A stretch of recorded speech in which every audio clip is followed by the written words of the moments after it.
Diri ka oh. Etag mo sila.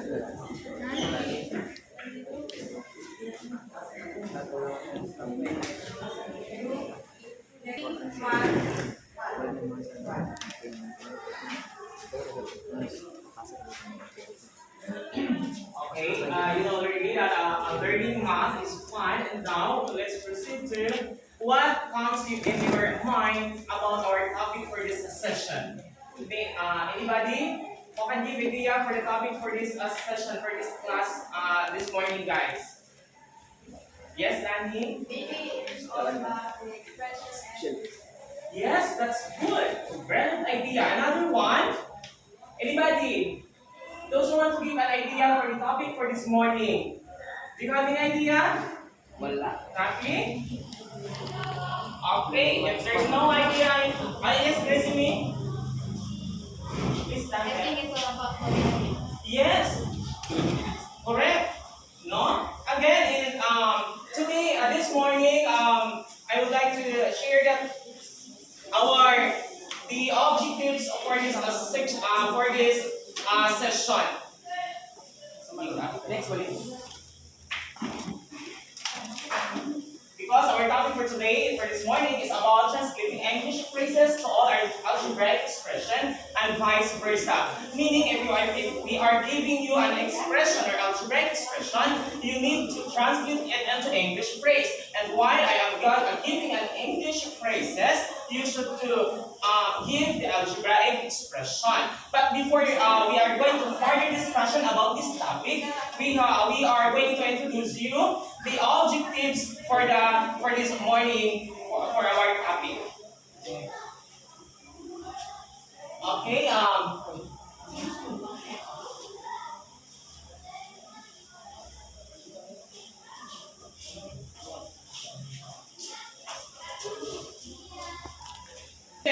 Kindly read the objective.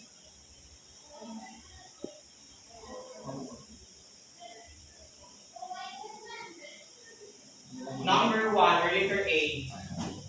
Letter A. Differentiate English phrases from the general expression. Okay, thank you. And Eliza, can you read for the number 2? Or letter B? Translate and apply English phrases into algebraic expression and or versa. Okay, thank you so much. And how about Rosemary, can you read the number 3 objectives for this session? Execute translation from English phrases to algebraic expression or vice versa through individual activity.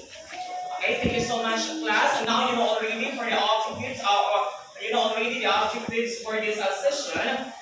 We are going to discuss all about the translating English phrases into what was our topic? What will be our topic for today? English phrases, translating English phrases into algebraic expression. Okay, that's good. Now, during my discussion, I don't want that there are some of you talking with your seatmates.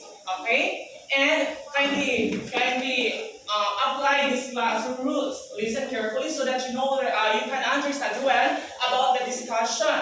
No, and then keep silence. It's because if you are talking with your seatmates, then you can understand. Okay, very good. And then participate attentively. If you have an idea, just raise your hand. Don't speak with me because if I told you that you are speaking with your seatmates, then I will call you to come in front. Then you are going to discuss the topic. Okay? Does it clear? Yes, Okay, thank you. And then now let's proceed to the okay. Who can give an idea about variables? Sir, Yes, Ariel Amon. so if we talk about variables, it is missing multiple letters. So, for example, x, y, a, b, and etc. And these variables are useful in different kinds of expressions. Okay, so meaning variables, those are letters containing an algebraic expression. If I give 2x plus 5, meaning what is the variables for that terms? Yes, and that's good. You have a brilliant idea this morning.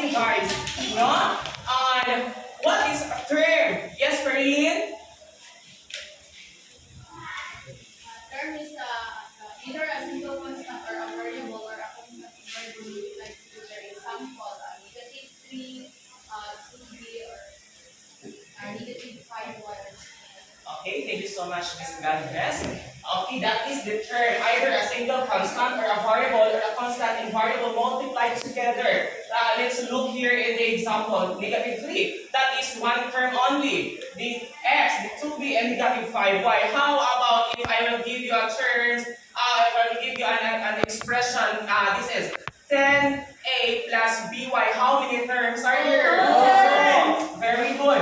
And in a term, the constant multiplied the variable is called coefficient. For example, if I will give you 5y minus 5y minus x, what is the coefficient of the terms? 5. 5. Very good. And then, what is algebraic expression? Yes, Gemma? Algebraic expression, a group of terms separated by plus or signs. Example, 2x, negative 2x, 2x plus 3, 2x minus 3y, etc. Okay. Algebraic expression, it means that a group of terms separated by, what is this? Positive or negative. But in mathematics of fundamental operation, that is the containing the 4, di ba?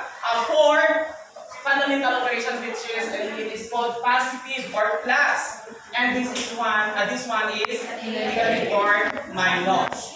Then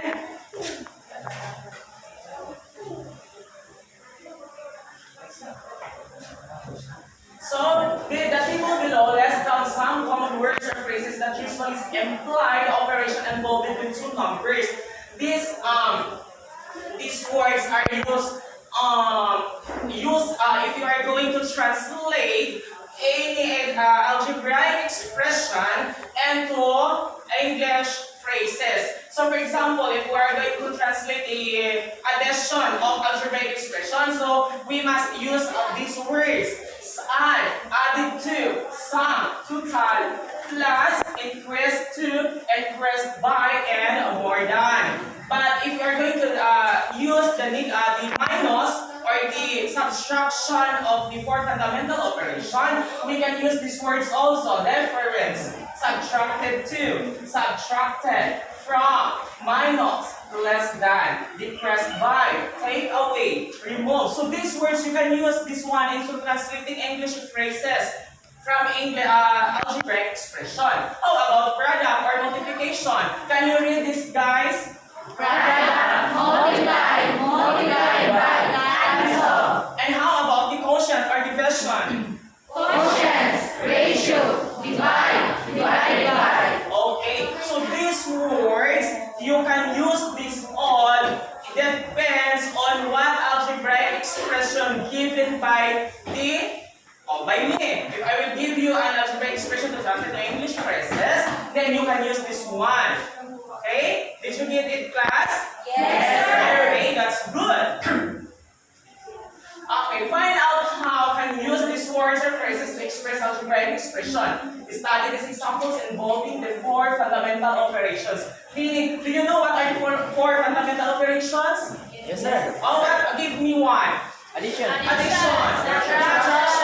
Oh, you are so bright because I am asking only one, but you answered 4. Diba? Okay. So, in addition, you can these are the phrases. Like just look at here the examples guys says. 4 more than a number. So therefore, more than based on what we have taken earlier, it is a positive or plus in a fundamental operation. So therefore, if you are going to translate it into algebraic expression, it comes up x plus 4. But it depends upon you what letter you are going to use. Okay? If you use letter A, then it's okay. Because the given is more than the number, it's just, there is no specific variables mentioned. Okay? A number increased by 10. So, increase is still a plus or positive. So, that's why. Y plus 10. And 8 plus the number. What is the expression? T plus 8. T plus 8. The sum of a number is 12. Did you understand, guys, how to translate English phrases and algebraic expression? Yes. Okay, that's great. And next, so subtraction. Okay, we all know already what are the words we are going to use, right? Okay. For less than a number less than, it shows the negative or minus. Okay, so what will be the expression? Very good. A number decreased by 10. How about 8 minus 3? Oh, diba? You're so right. The difference between a number and 12.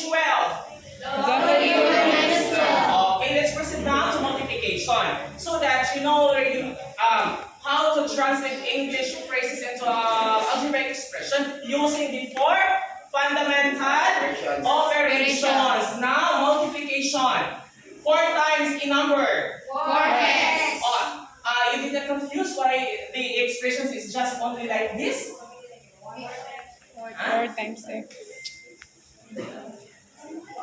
Why? It's because if you are going to simplify that one, 4 times x equals to 4x. So that's why. Okay. Next is twice a number. 2y. Not twice, meaning you are going to multiply the number and n. What is twice? 2. Right. 1/3 of a number. Oh, because it depends upon you, what as I have said earlier, that it depends upon you what variables you are going to use in translating in algebraic expression. The product of a number and 12. Okay, now let's proceed for the division of the fundamental operations. Divisions. The quotient of a number and 4. Okay, 4 divided by x or 4 over x. A number divided by 2. Okay, the ratio of 8 in a number. 8 over 3. How about the quotient of a number and 12? Okay. What if, did you understand the four fundamental operations using in what we call it, translating into algebraic expression? Yes, sir. Okay, that's good. Hoping that you got it all.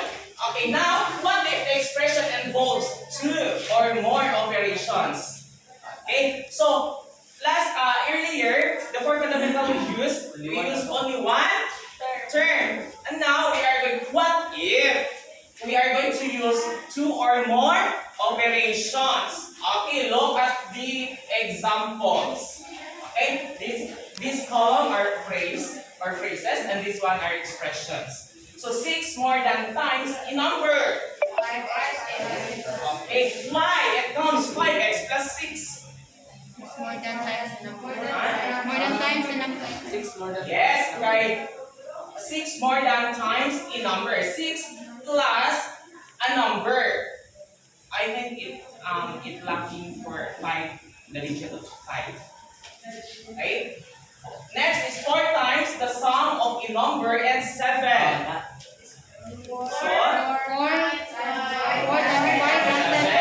Okay, it's because before the number 4, you are going to multiply for the sum of the variables in the number of 7. 5 less than the product of 3 and the number. It comes out 3w minus 5.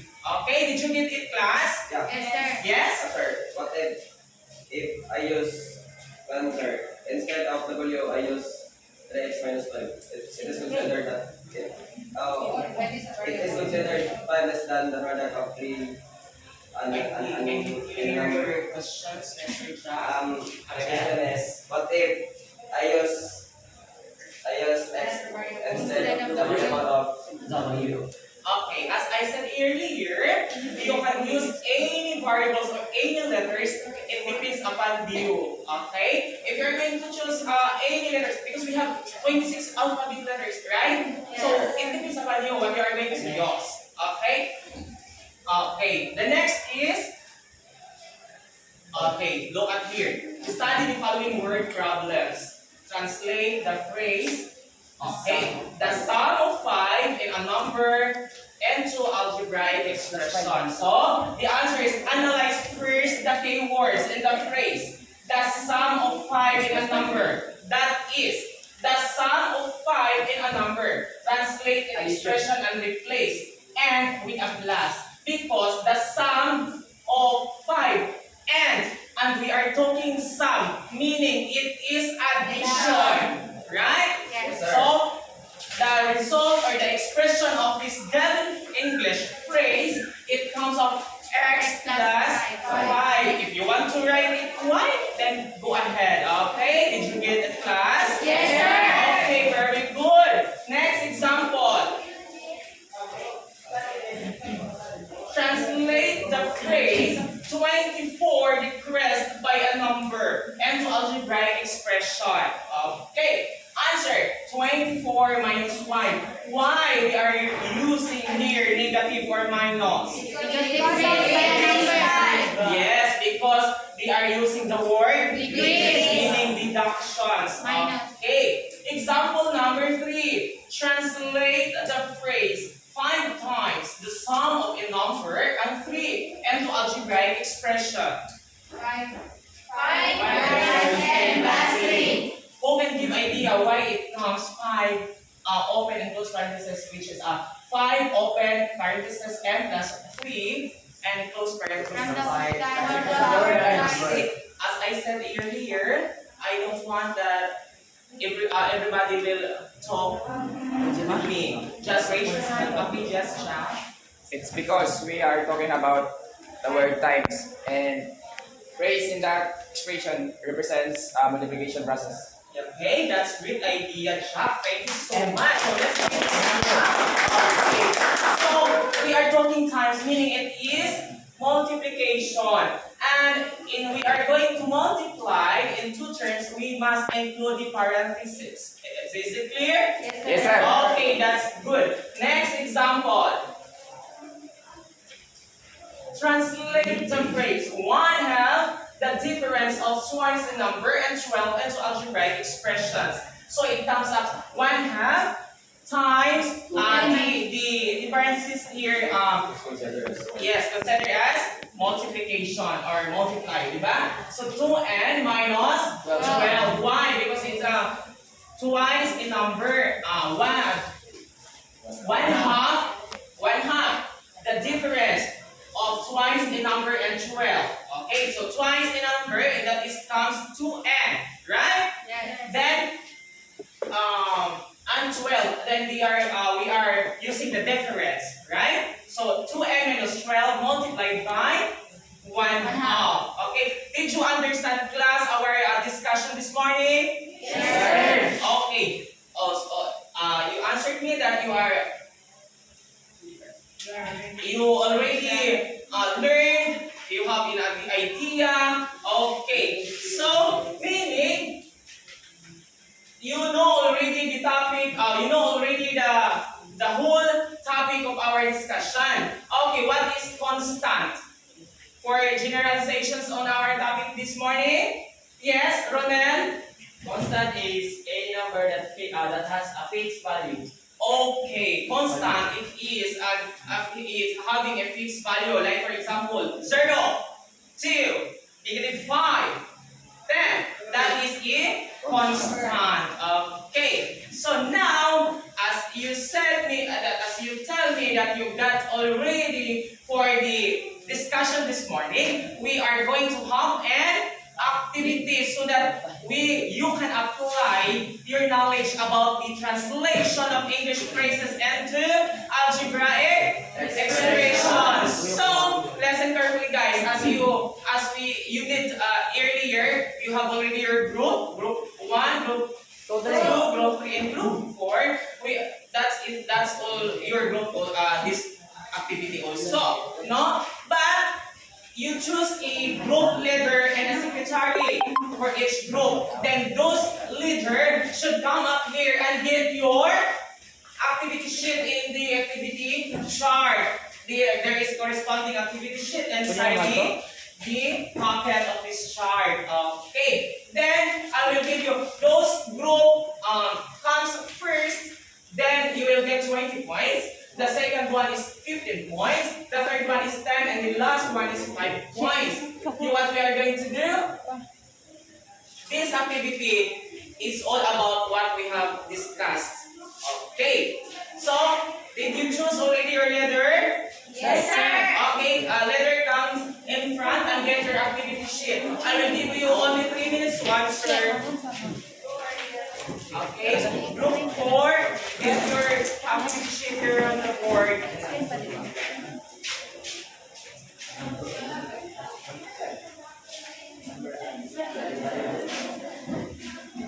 Okay. Those who finish, come in front.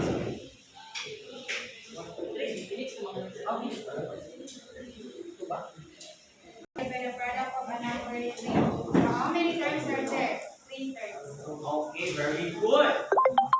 Very good, group 4. You got 20 points at this time. Group 3, yes. Given as 6y plus 5.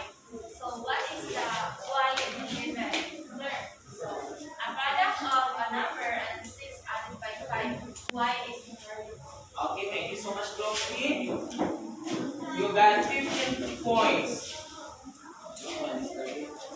What is group? Okay, group 1. So, group 1, translate lagi ang algebraic expression into English phrases. 4x minus 12. So, our answer is a product of a number and 4 less than shown. So, what is the coefficient? So, the coefficient is 4 and 12. And what is the variable? So, the variable is x. Okay, we have your keyboard. Okay, you got 10 points. And how about the group 2? Group 2. Okay, so translate the phrase into algebraic expression. Please come in front as I have So a number is added by the product of 3 and a number. So it is 3x plus 10, and how many terms are there? So it is 2 terms. Then what are the variables used? It is variable of x. Okay, thank you so much. And yeah. So meaning this morning you already knew what our topic is. You learned a lot. Is it true, class? Yes. Okay, that's good. That having you right this morning and you are participating attentively, and I am happy for that, class. Okay, now it's because you got already knowledge on how to translate an English phrase into algebraic expression. We will have our evaluation. You may now get a sheet of paper to answer the evaluation. One word? One whole? 110? But one half. Individual activity. Because this evaluation, it serves as your attendance for this day, for this session. Okay? So individual.